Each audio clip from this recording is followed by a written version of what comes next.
జీవితమంటే కల కాదు, అది కవులు రచించే కథ కాదు.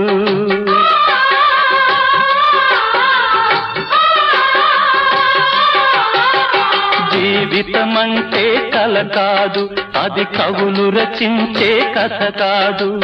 కనుమరుగైనది సిరి కాదు, అది మనదని తలచుట సరికాదు.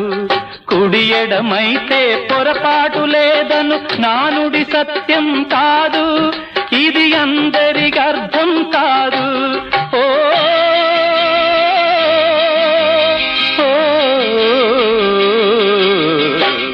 వేగు చుక్క మొలిచింది, వేకువ పొడ చూపింది, తూరుపు తెల్లవారక ముందే కాలం మాటేసింది, నా కళ్ళను కాటేసింది, కాలం మాటేసింది.